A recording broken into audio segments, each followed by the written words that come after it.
Hello, and welcome to another light reading podcast. This is the Notebook Dump edition, and congratulations on making it through week 13 of 2023. Don't check my math. I'm Phil Harvey, and I'm joining my colleagues, my fellow editors. We've got Nicole Ferraro in New York. We've got Kelsey Zeiser in North Carolina. And checking in from Colorado, we have Jeff Baumgartner and Mike Dano. And I have with me, hello, everybody. I have with me Rosie, the badly behaved cat, because she won't stay off of my desk or my console, and now she's trying to get the microphone. So big day for Rosie. She's interrupting the podcast at every available turn. I love it so much. What a mess. We love you, Rosie. What a delight. Having cats just a is tail. not a good it's not a good practice for good podcasting. And the reason she's not too far away is she has her own chair in my office here because she won't stay off my desk. So now she's declared eminent domain, and now she's taking over the rest of the couch. I don't know. Do we have budget couch, for a cat the desk, chair? everything. I didn't know that was in the podcast budget. Yeah, no, it's not in the podcast budget. I had to steal from another budget okay. to get that. Anyway, let me do a quick content. That's what my salary was. Spotlight. Okay. It's worth it. Cat chairs. Yeah. Cat furniture. Yeah. Before we get going here, I want to have a quick content spotlight. It involves Nicole. It's the U.S. broadband map story that we did, video story that's out on Light Reading right now. So in the story, we talk about what the broadband map is, why it matters, how this thing could possibly know what your broadband scene is anyway, and it's a special report that we did that narrated by Nicole and based a lot on her reporting. And we'll have the link for it in the show notes. The title of the thing is What You Need to Know About the National Broadband Map. So please do check it out. And while I hold my cat back from jumping up and hitting the microphone again, let's go around the horn and see what else is happening out there. And why not? Let's go ahead and start with Nicole. Sure. Happy to kick things off. So earlier this week, I had a story about the Fifth Circuit Court ruling on the Universal Service Fund. So I figured that I would quickly explain that and also just tell you all why this isn't over and what the bigger picture is, because this is going to be an ongoing issue for a while. So basically, a conservative group had brought a lawsuit against the FCC calling the Universal Service Fund unconstitutional. The USF, just to level set, collects revenues from telecommunications operators, and then funds are used to pay for broadband buildouts in rural and unserved areas and to fund the Lifeline program, which offers a small subsidy to low-income households for telecom services. So the Fifth Circuit Court ruled in favor of the FCC, huge sigh of relief for the industry, but it's not over because there are two other courts that are set to hear/rule on the case. So as Blair Levin had said earlier this week in a New Street Research note, he expects they will follow the Fifth Circuit Court, but it's not guaranteed. And it's possible that if they don't, then this thing ends up in the Supreme Court. And, TBD how that would go. So that's the legal side of this. Then there's the bigger picture, which is that the Universal Service Fund is sort of in the process of undergoing reform. Many in the industry have been calling for reform for the program for a while and sounding the alarm that its funding model is unsustainable. So in 2021, the Infrastructure Investment and Jobs Act mandated that the FCC issue some kind of final ruling on reforming the USF in 2023, which scoop is this year. And recently, lawmakers in D.C.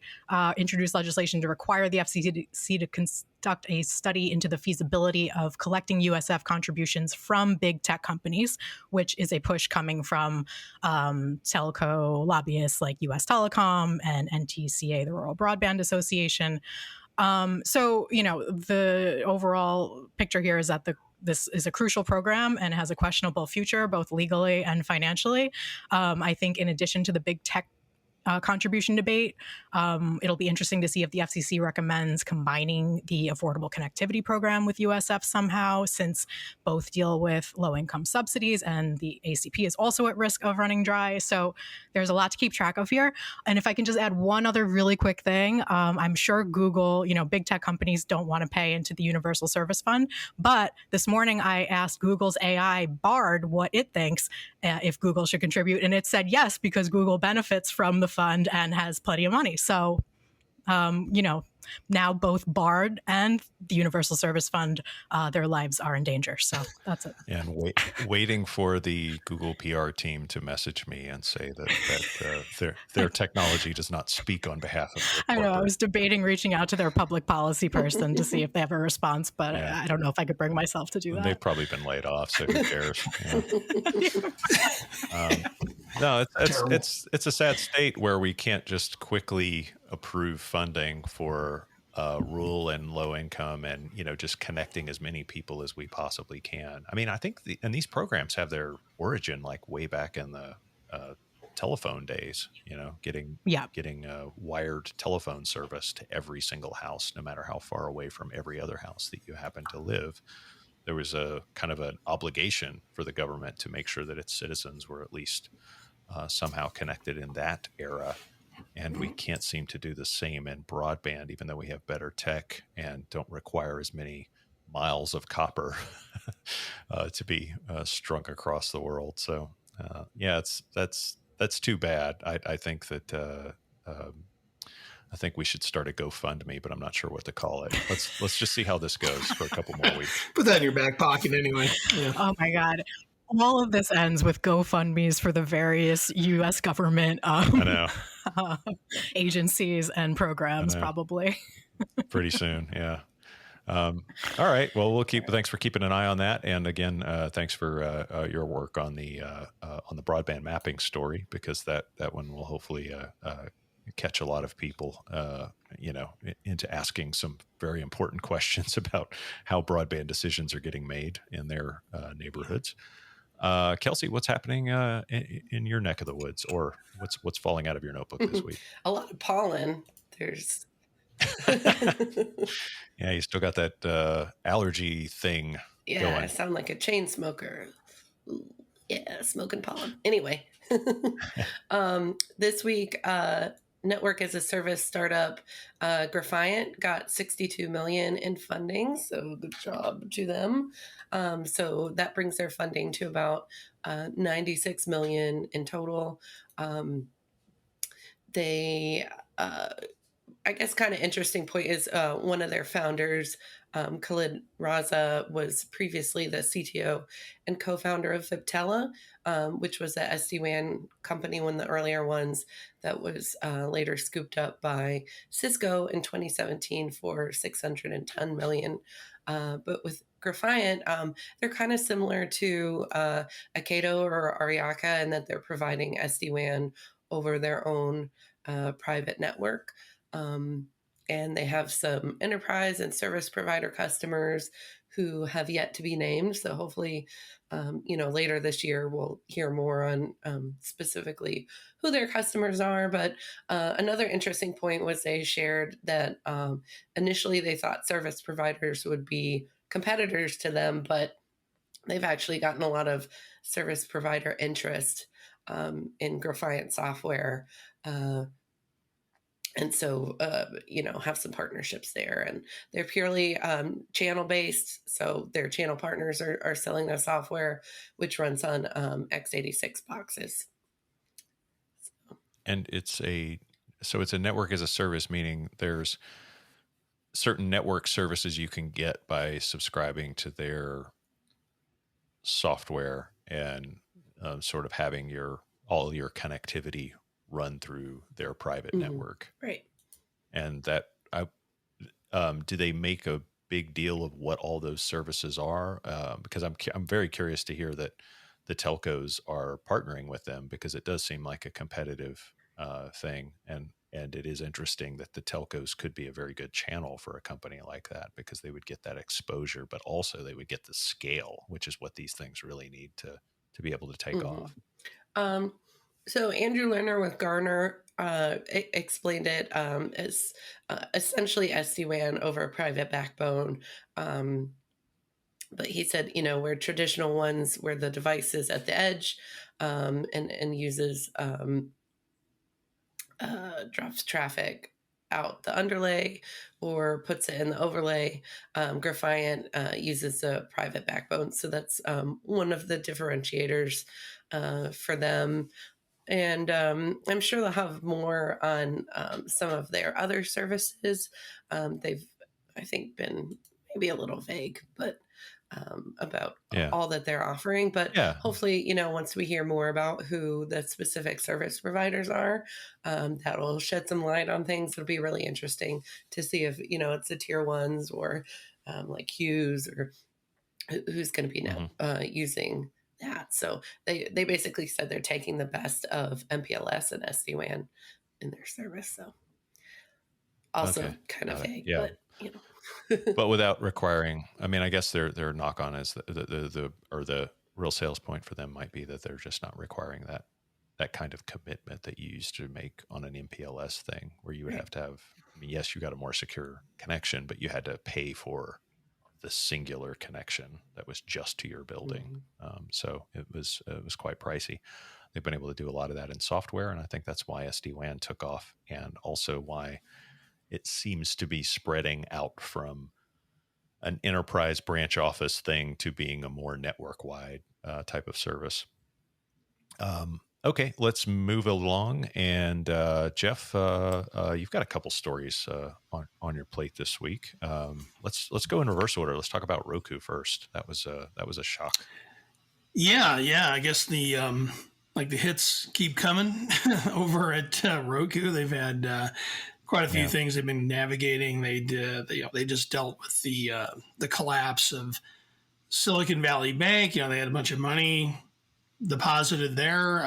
They got through that, but then they disclosed this week that they're laying off another 200 people, or about 6% of the workforce. And this came, they laid off the same number, 200 or so, last November. So 400 altogether in the last few months. And it's all kind of coming together as the ad market is still pretty sluggish for them, and for the TV advertising, video advertising market at large. And they're also looking to prioritize aspects of the business that are going to get the highest returns. But they have been pretty vague about what that means. What are you prioritizing? Or maybe more importantly, what are you deprioritizing? And they're just not spelling that out at the moment. But we do know which area is getting more attention, and that is their focus on smart TVs. They're moving ahead with a new initiative to design and build their own TVs that use the Roku operating system. And I think that they feel like that'll give them some development or an ability to accelerate development for their smart TV platform. The question is, what kind of difficulty is it going to make for them to also be a manufacturer on top of everything else, and what kind of margins are they going to get? So yeah, a little bumpy ride at the moment at Roku. And then on the other thing I was kind of looking at, I didn't look this up this week, but apparently March 29th must be fiber manufacturing capacity day in North Carolina, because there was some news from both CommScope and Corning on that day. And I think with projects, so again, I'm wading into Nicole's world. There's a little bit of intersection, but with projects like BEAD on the horizon, CommScope announced it was going to beef up the fiber optic cable manufacturing capacity at 2 of its plants in North Carolina. And they also introduced a new fiber product called Heliarc, which is tailored for rural build-outs, they're saying, because it's smaller and lighter weight than traditional cables, and it can be installed faster. And then Corning came out with they're opening a new cable optical cable manufacturing campus, they were calling it, with 2 facilities there in Hickory, North Carolina. So both projects are supposed to, or both moves are supposed to bring hundreds of new jobs to North Carolina, and that caused the North Carolina Governor Roy Cooper and U.S. Secretary of Commerce Gina Raimondo to make the rounds. I guess they made appearances at both events, so a big day out there. And I think both of those also tie into the whole Build America, Buy America Act for materials that are going to be used for these government subsidized build outs. So fiber cable falls into that. But I think the bigger issue is going to be the chips and components and products like routers and switches and gateways. So, that whole piece of it is still kind of being settled on how restrictive they're going to be. Yeah, there was a lot of ribbon cutting going on this week in North Carolina, so that was good. Yeah, my understanding is that we have the fiber supply to meet the requirement, but it's all the other stuff. And I think it's notable. I mean, it might just be because that's the biggest piece that people can grasp when you're talking about this, but President Biden, whose fault it is that we're, doubling down on the Buy America statute because he chose to bring it up during the State of the Union, which was immediately followed by, scrambling at the NTIA and, whatever OMB to figure out rules around that and such. And previously the NTIA had issued a waiver for the middle mile program. So whatever. But anyway, the point is that President Biden, whenever he brings this up, and he brought it up at the State of the Union, and then he brought it up at some other event he spoke at like a few weeks later, I think in Philadelphia, he's talking about fiber. He's like, when we build out these networks, we're going to be using American-made fiber. Like, so he might already be cushioning the blow for the fact that we're not going to be using American-made other components. But he's both behind this fierce push for Buy America and perhaps is already aware that the other he kind of gave himself some wriggle room there. It's like, well, we're going to emphasize the issue that we already know is pretty much salted away and handled, and we're not going to. We'll get into the other details at another time. So. Are we digging that fiber trench with American-made shovels? I don't know. Is that a no? We're just using a question. Yeah, right. It's in a bunch of cats. American hands. Curious about the Roku situation though, because there's something like 40% of the home, whatever you call those things, media something or other box media players market. Yeah, the media player market. Yeah. I mean, obviously Apple TV is strong in that space. I wonder if they're just late transitioning from being a predominantly hardware company to being a mostly software company with the OS, because on the hardware side, like I said, they've got a significant market share, which was sort of built up on, I would imagine, not just market penetration, but a pretty brisk cycle of upgrades. And now that we've kind of hit 4K and we've been here a while, people don't have a reason to upgrade their Roku devices at nearly as quick a clip as they maybe once did. So maybe they're maybe they're having a problem there, in terms of finding it to be as profitable as it once was to be in that business. Yeah, I feel like the focus is shifting to the platform, whether it's on a smart TV or a smart player. Like that's the big focus, because I think the player revenues over Roku is like way down. And partly because you said like people aren't necessarily buying them or upgrading. Actually, I just got an alert from Roku, my Roku 4, which was like the first model to do or be capable of streaming 4K content, is now like not going to get any more updates. so they're like, hey, why don't you buy a new one at a discount? So they're trying to push me in that direction. It's like, well, until like most of the apps I use on it don't work, I don't have a whole lot of reason at this point to upgrade. Yeah, and you're lucky with companies like Netflix, because they pride themselves on running on just about any device, no matter when it was made. So they're their streaming service is amazing, if only because you can pick up the oldest phone you have and still get a decent Netflix experience in that device. And so yeah, that does kind of fly in the face of the forced upgrade cycle that these companies like to do on the hardware side. Yeah, I'll have to start up my old Motorola Razor, and see if you can do anything with that anymore. But Yeah. the You app should on there. those on like a gas generator only, right? Or coal? yeah, I think it's coal fed. Yeah, Right. Okay. Yeah, coal powered cell phone, very bulky, Yes. and it only gets the Rockford Files, no other shows. That's very dated. Mike, before we signal exactly how old I am, you had something to talk about in terms of brick and mortar and wireless when we were talking about the online world expanding. Yeah. So I want to do an informal poll. Speaking of that, Phil, the last phone that you bought, did you buy it at the store or did it come to you in the mail from online? I picked it up at the store, but I bought it via Apple's website. Right. But you got it at the store. Yeah, I did pick it up there. So did anyone buy their phone completely online or did you go to the store? I bought it online.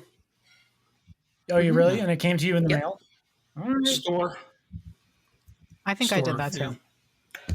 Nicole?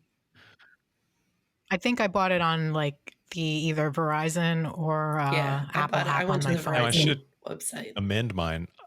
I pretty much could have just had it delivered to my house, but the excuse to go into the store means I also get to browse around and go, oh, I didn't know this was released, and play with the stuff and things like that. So yeah, it was kind of a technology play date for me, but I was ostensibly there to pick up a phone.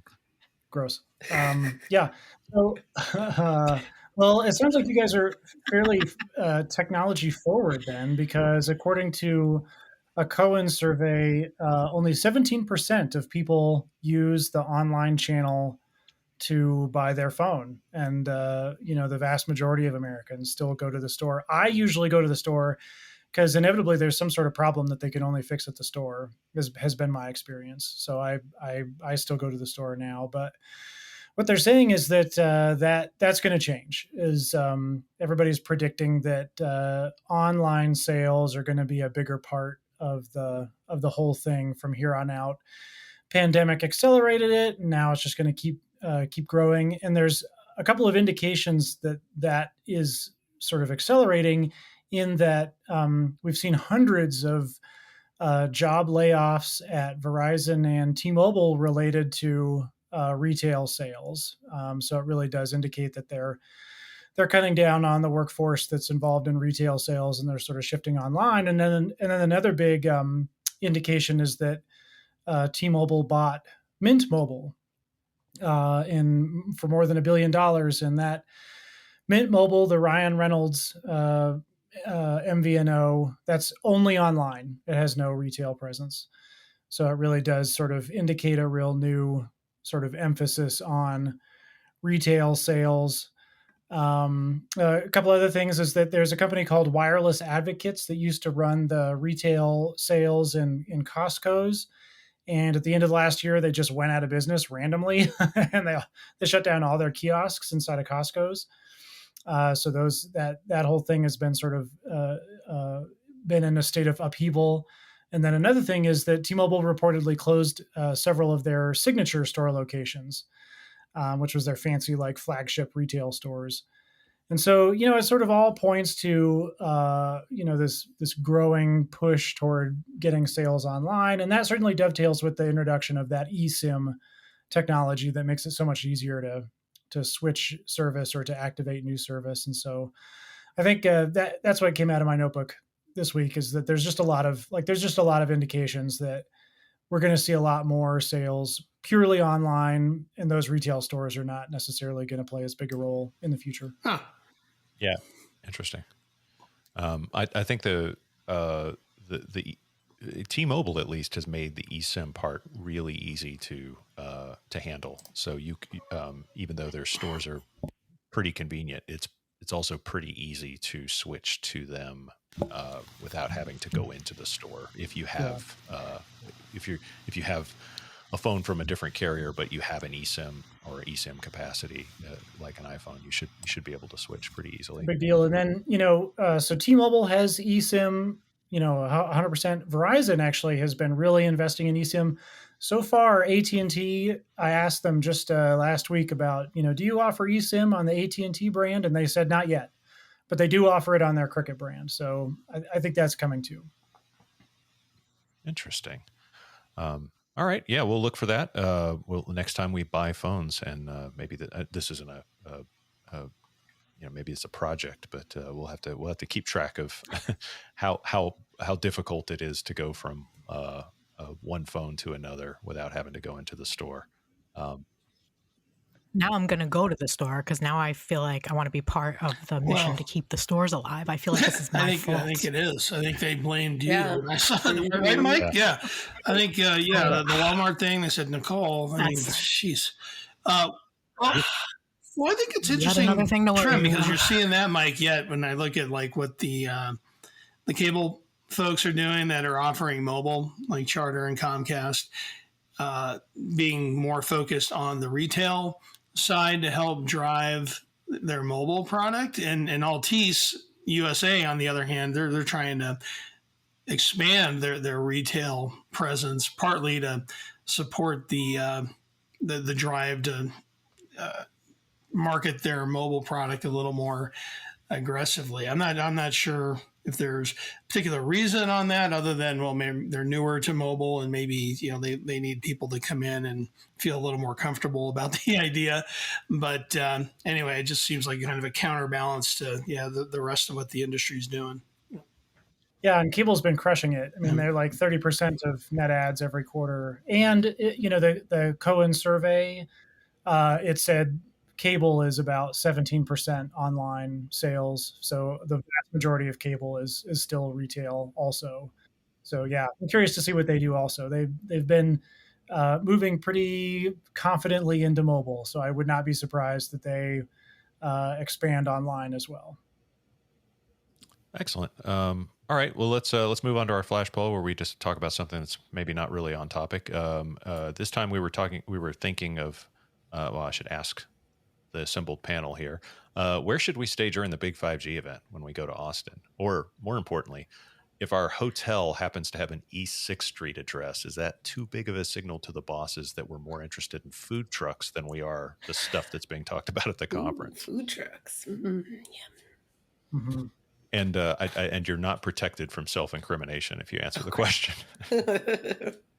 Gotta go. I think we're going to end up on 6th Street anyway, so it really would be safer for us to stay somewhere near there. That's true. We'll probably be there most stumbling anyway. distance. Yeah. or waddling distance if you eat as much as I do. Well, also, I imagine they still have those scooters we can get around on, right? And Mike's a pro scooter. Scooter. Yeah, he was getting around Denver pretty good there last year. Yeah. I think Austin does have a half pipe, so I'll probably be there on my scooter, half piping. Yelling hardcore. Half piping, huh? Yeah, he always says hardcore. I can't wait. Yep. Mike, let's type this into Urban Dictionary. I think that one's clear. That one's good. Yeah, no, we're fine. Mike Hawk is going to be your new. Well, heaven forbid. Last year, I'm so directionally challenged that I took a scooter like every day from the hotel to the convention center and was like, I got this. Like, I don't need to check Google Maps first. And definitely just like took a wrong turn from the start and ended up at the interstate and like briefly was like, should I cross the interstate in a scooter? And then I was like, I should choose life and not do that. So yeah, you want nothing crapping out on you. Yeah. No, that thing struggled up hills. At one point, I had to just like run up a hill with it because it was like, and a car was coming. And I'm like, I'm not gonna make it. Get the Flintstone power out. Yeah. Yeah, we might need to take out extra insurance on me for this trip. Just noted. Yeah. Maybe you need to stay inside the convention center. Like, yeah, I'll just bring a sleeping bag. Just there'll be no movement. Yeah. You can just stay there, or not without Yeah, supervision anyway. I don't like going out. And I think in anyways. Austin, once you cross, what is it, I-35, I think once you cross like that part of the city and kind of go outside the city limits in that particular sense, I think everything stops working, like your cell phone, your will to live, all of it. Anyway, we'll figure it out, and we'll report back. But just know that that's on our mind right now. But right this very second, we are past the 30-minute mark, so we should wrap up this edition of the Notebook Dump, closing out the week ending Friday, March 31st, 2023. As a reminder, you can find this and all of our other past episodes by visiting lightreading.com/LRPod, LRPOD. So thank you for listening. Thank you for watching, and we will see you next time. Bye, everyone.